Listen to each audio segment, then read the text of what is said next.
Golfers, do you struggle with the club hitting the ground prematurely before the golf ball? So if you struggle with top spins and a lot of heavy shots, this could be contributed to that issue.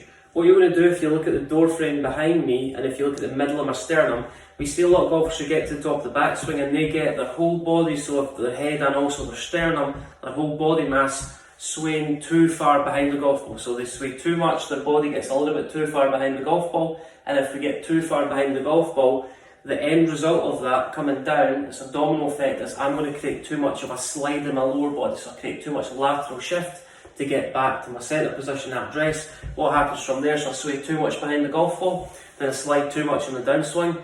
As I slide my lower body outraces my upper body, and as you can see from there, my upper body hangs back. That causes two things. My body weight's behind the golf ball, that's going to contribute to the club hitting the ground before the golf ball, and it's going to cause the leading edge to rise up too abruptly. If you struggle with tops, thins, and a whole host of different shots, that could be a contributor to that issue. When we sway away from the golf ball, both hips tilt at the same angle. So both hips, as we rotate into the backswing, both hips are at the same angle. What we want to do from there is we want to try and feel like our right hip goes up in the backswing, my right leg starts to extend as I come back down into impact. My right hip's going to go down, my left hip's going to go up.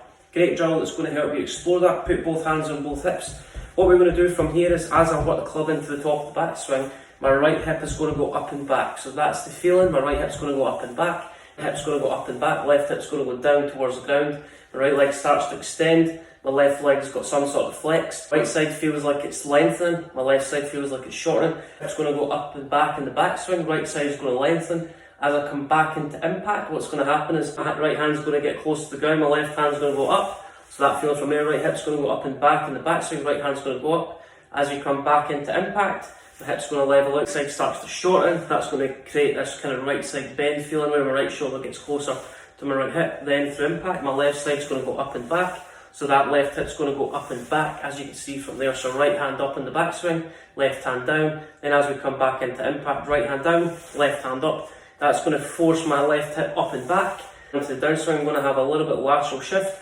Then my left hip's going to go up and back, and that is a rotational element, so my left hip's going to go up and back as I get through impact. So that's a simple drill that you can use if you're struggling with a sway in the backswing. So the feeling from here, put both hands on both hips. We're going to get the right hip to go up and back in the backswing. That's going to create this slight tilt, slight incline in my hips. That's going to help me create a little bit more depth in the backswing. Then as we come back into impact, my right hip's going to go down, my left hip's going to go up, and that left hip going up and back is going to allow my left side to start lengthening. That's going to help me maintain the correct tilts on the way down, and it's going to allow me to create a little bit more right side bend. So right hip up and back in the backswing. As we come back into impact, my hip's going to level out from there. My right hip's going to go down, my left hip's going to go up, as you can see from there. So right hip up and back in the backswing.